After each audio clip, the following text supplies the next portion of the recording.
우리는 9장에서 사도 바울의 회심의 사건을 보죠.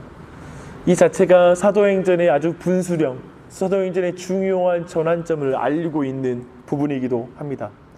근데 참 초대교회의 중요한 전환점, 그리고 초대교회를 이 사도행전을 주도하는 인물의 이 중요한 전환점 속에서 큰 건물이 있는 것도 아니고요, 어떤 자랑을 내세울 만한 예루살렘의 성전에 비견할 만한 교회가 세워졌더라 라는 것이 강조되는 것도 아니고, 물질적인 것이 제시되는 것도 아니고, 정치적인 지도자가 뒤를 든든하게 봐주는 후원자가 생겼다라는 것이 아니라, 사도행전의 중요한 전환점은 사람입니다. 한 사람이 하나님 앞에 변화되는 것입니다. 그 사람의 변화를 통하여 그분의 역사가 써지는 것입니다. 사람이 하나님의 방법입니다. 사람을 들어 쓰시는 게 그분의 방법이에요. 근데 그 사람이란 사람이 얼마나 악독한 사람이고 복음을 대적한 사람이었던지, 이가 최초의 순교자인 스데반을 죽일 때 증인으로 그 자리에 서 있었던 사람이기도 하고, 그가 얼마나 그 유대교에 대한 열심이 있었던지, 그가 복음의 확장 가운데 그가 핍박해야 될 사람도 늘어나는 그것을 생각하면서 이젠 다메섹에 있는 그리스도인들 또한 잡아와야 되겠다는 마음 가운데 이 사람이 제안하여서, 사울이라는 사람이 제안해서 그 권리를 얻어서 지금 다메섹으로 가는 도중에 그가 예수님을 만나고 변화됩니다.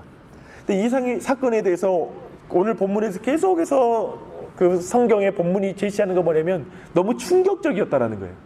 이 사건이 너무 충격적이었던데, 첫 번째로는 사도 바울 본인에게도 굉장히 충격적이었어요. 제가 성경이 어떻게 표현하냐면, 이가 사흘 동안이나, 첫 번째는 보지 못했다. 근데 보지 못한 것은 자기가 이건 좀 하나님께서 빛 가운데 그 눈이 멀어버렸기 때문에 보지 못한 거지, 자신이 자의적으로 보지 않은 건 아니에요.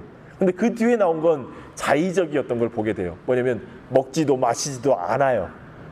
그래서 정말 그 스스로에게 너무 충격적이어서 얼마나 큰 충격이었겠어요. 자기가 핍박했던 게 사람이 아니라 예수 그리스도였다. 예수 그리스도는 하나님이고 예수 그리스도는 그리스도라는 사실을 그가 발견했거든요. 그가 깨달았거든요. 너무 충격적이어서 먹지도 못했다라고 말하고 있어요. 아나니아를 통해 눈이 보이고 나서 며칠 회복해야 됐어요. 그 정도로 충격적인 사건이었어요. 두 번째로는 초대교회 공동체에게도 굉장히 충격적인 사건이었어요. 그러니까 초대교회 공동체라면 아나니아와 그 뒤에 또 사도들이 오늘 나오거든요.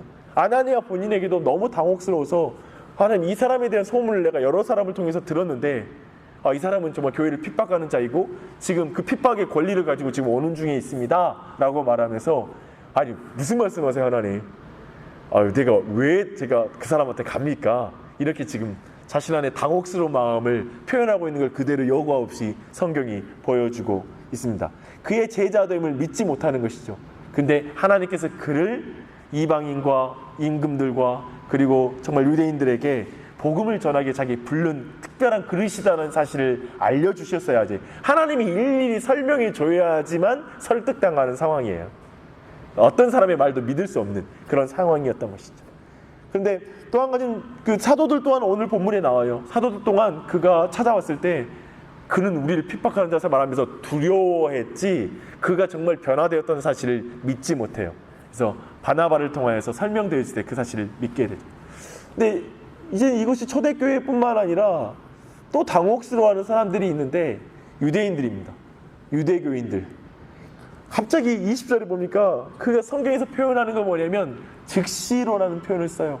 즉시로 회당에서 예수가 하나님의 아들이심을 증거했다. 22절, 사울은 힘을 더 얻어 예수를 그리스도라 증거했다.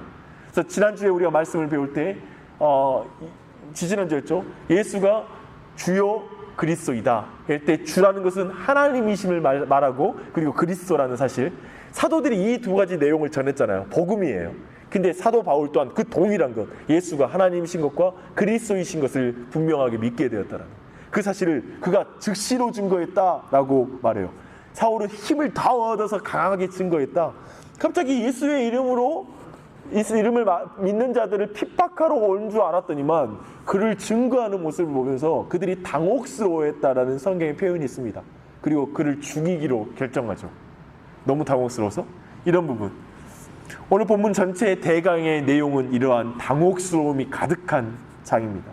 근데 오늘 가운데 나타나는 특징은 뭐냐면 첫 번째는 받아들여지는 과정에서의 특징이에요.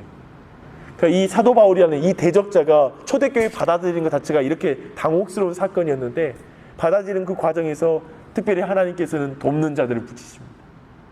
아나니아라는 사람. 사실은 그도 자의로 한 게 아니죠. 하나님께서 설득하셔서 보내셔서 그 일을 처음에 하죠. 그만큼 놀라운 일이었어요. 그리고 나중에는 제자들한테 가서는 바나바를 사용해요. 바나바라는 사람을 통하여 보증함으로 말미암아 제자들, 예수 그리스도의 제자들에게, 사도들에게 설명하는 그런 그들이 받아들여지게 되는 사건이 일어나고요. 또 한 가지 보면 다메섹과 그리고 예루살렘 성에서 그가 죽음의 위협에 처할 때마다 그 옆에 제자들이, 하나님의 제자들이 그를 도와줘서 구원을 받게 되는, 그가 생명을 유지하게 되는 그런 놀라운 일들 또한 보여줘요. 초대교회 안에, 성도들 안에 그런 관계가 있었던 거예요. 사람의 변화 앞에 그들을 받아들이고 품어주는 사람들이 교회 안에 있었다는 걸 보여주고 있어요. 두 번째로는 특징이 뭐냐면 본인이에요. 사도 바울 본인 자체가 성경에 보면 즉시로 그 표현이 두 번 나와요. 그러니까 정말 18절과 19절에 나오는 것이죠. 즉시로 각 회당에서 예수가 하나님의 아들이심을 증거했다라고 표현하고 있고요. 그리고 18절에 즉시 사울의 눈이 비둘같은 것이 버려져서 다시 보게 된지라 일어나 세례를 받고, 세례 즉시로 받고 세례 즉시로 복음을 전하는 그런 특징. 그러니까 무엇보다도 사도 바울 자신 안에 놀라운 변화의 증거가 있다는 것이죠. 오늘날에도 마찬가지지만 우리 자신에게 놀라운 변화의 증거가 있는 것, 그것이 바로 참 교회의 증거이겠죠. 각 성도들마다의 변화이겠죠. 그 결과 교회가 확장됩니다. 31절 말씀 다 함께 읽어볼게요. 시작. 그리하여 온 유대와 갈릴리와 사마리아 교회가 평안하여 든든히 서가고 주를 경외함과 성령의 위로로 진행하여 수가 더 많아진다. 아멘. 모든 교회가 이 말씀이 이루어지길 원하겠죠. 네, 정말. 그런데 여기 변화를 보는 건 뭐냐면 이제 유대와 갈릴리와 사마리아까지 교회가 진행이 돼요. 그렇죠? 복음이 확장되고 있는 거예요. 지금 여기까지 온 거예요. 그래서 점점 그리스도의 말씀처럼 복음이 점점 확장되어지고 있다라는 걸 보여주고 있습니다. 든든히 서간다라고 보여주습니다. 근데 그 원인이, 교회 확장은 가장 잔인한 대적의 변화가 그 놀라운 역사를 만들고 그 대적을 받아들이고 그들의 변화를 수용해 나가면서 함께 그 일을 감당해 나가는 교회의 수용성과 함께 나아감을 통하여 그 일이 이루어지는 걸 같이 보게 됩니다. 이 말씀 가운데 우리가 하나하나 좀 적용하며 같이 기도하는 시간을 가질 것입니다. 오늘 특별히 교회를 위한 기도들을 좀 많이 같이 드리기 원합니다. 그래서 같이 기도를 배우고 같이 말씀에 따라서 우리가 기도하는 가운데 연약을 붙잡고 함께 기도하는 시간을 가지십시다. 우리 모두 좀 각자 개인을 위해서 같이 기도했으면 좋겠는데요. 우리에게 중요한 전환점은 변화된 사람입니다. 그 어떤 것이 아니죠. 여러분 각자 자신이 하나님 앞에서 즉시로 변화된, 즉시로 세례를 받고 즉시로 복음을 증거하는 사도 바울 앞에서 우리 모두의 인생을 압니다. 참 사람이 더디 변화된다는 걸 알고 있죠. 우리 모두 그걸 많이 경험했을 것입니다. 하지만 많은 그리스도인들이 이 가운데 이 사도 바울 같이 악한 사람이 변화되지 않을 거야라는 것이 더 강한 게 아니라 요즘은 내 자신이 변화되지 않을 거야, 나는 그냥 이렇게 크게 그냥 이 상태로 그대로 머물 거야, 이렇게 내 자신의 변화에 대해서 더 불신하는 사람이 오늘날 더 많은 것 같습니다. 하나님께서 우리를 바꾸십니다. 여기까지 빚어 오셨습니다. 하나님 정말 우리가 악하죠. 그 복음이 대적하는 자였고 하나님의 복음을 실제 삶으로는 전혀 따르지 않는 모습이 너무나 많이 있죠. 신앙을, 사도 바울이 종교적 열심을 내는 것이, 그래서 그리스도인을 핍박하는 것이 하나님이 기뻐한다고 생각했던 것처럼 우리 또한 신앙에 대해서 그 중심과 본질을 놓치고 신앙할 때가 많이 있었죠. 그런 면에서 볼 때 참 우리 안에 진정 이 변화가 필요하지 않습니까? 어쩌면 신앙에 다시 한번 우리 안에 변화와 부흥이 필요한 것이죠.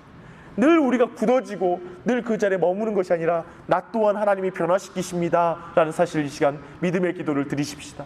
그리고 나를 변화시켜 가시는 하나님을 믿음으로 감사의 기도를 드리십시다. 나를 정말 이 성령의 역사를 통하여 이런 변화가 내 삶 가운데 일어나게 하옵소서라고 하나님 앞에 기도하십시다. 정말 이 사도 바울의 변화는 하나님의 방법의 극치를 보여주는 것이라 믿습니다. 가장 복음을 대적하는 자를 들어서 초대교회의 가장 큰 영역에서 많은 부분에서 그분의 복음의 확장 가운데 쓰시는 것이죠. 악한 자를 통해 어쩌면 의인이라고 말하는 자를 부끄럽게 하시고, 약한 자를 통하여 강한 자를 부끄럽게 하시고, 참으로 그렇게 하나님께서 복음 가운데 일하시는 걸 보여주고 있습니다. 도대체 복음을 거치게 하는, 복음을 막을 수 있는 악함과 약함이란 어디에 있습니까? 없습니다. 이 시간 교회를 위해서 한번 기도하실 때 교회의 주인은 하나님이심을 고백하십시다. 참으로 교회를 이끌어 가신 분이 하나님이심을 고백하고 그분께서 모든 걸 붙잡고 모든 걸 이끄셔서 그분의 나라를 이루어 가심을 믿음으로 기도하십시다. 오직 하나님께서만 이 교회를 통치해 주십시오. 우리 교회를 오직 하나님께서 지배하여 주시고 주님께서 사람을 세우시고 주님께서 이끌어 가시는 교회가 되게 하여 주시옵소서라고 하나님 앞에 기도하시겠습니다. 하나님 아버지, 사랑하는 여러분, 우리 교회에 악한 사람이 와도 돼요. 약한 사람이 와도 되고 학력이 정말 천차만별인 모든 사람이 이곳에 올 수도 있고 경제적 수준이 다양한 사람도 다 올 수 있어요. 그러나 교회에 분명히 있어야 될 것은 그 모든 사람들이, 그 모든 약함과 모든 부족한 부분이 예수 그리스도께서 변화시키는 그 놀라운 사역입니다. 복음의 능력이죠. 성령의 사역이죠. 제가 간절히 기도하는 건 아나니아가 17절에서 기도하는 것처럼 다시 보게 하고 성령으로 충만케 해달라는 기도를 드린 것처럼 우리 교회 예배를 통하여 다른 모든 사람들이 다시 하나님을 보고 예수 그리스도를 보고 성령으로 충만케 변화되어지는 참된 예배가 교회 안에 드려지도록 기도하십시다. 우리가 기도할 때 참으로 하나님께서 우리를 통하여 사람을 세우는 그 일들이 일어날 것입니다. 이제 우리 기도의 능력을 믿고 내일 예배를 위해서 함께 기도하시겠습니다. 교회에는 사람들이 나왔을 때 그들을 돕고 그들이 하나님 앞에 교회 안에 받아들여질 수 있도록 함께하는 그 사람들이 필요합니다. 아나니아와 같은 사람, 제자들과 같이 보호하는 사람, 또한 사도들처럼 그들을 기뻐 받아서 함께 사역하는 사람.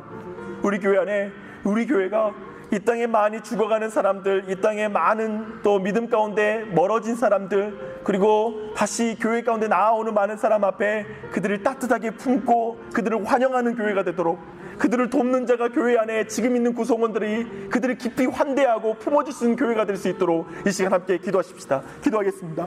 하나님 아버지, 이 시간에 오늘 있을 한 가지 중요한 교회의 문제를 놓고 기도하겠습니다. 오늘 오후 5시에 이 장소를 계속해서 사용하는 문제로 관장님과 함께 제가 또 만나는 시간이 있습니다.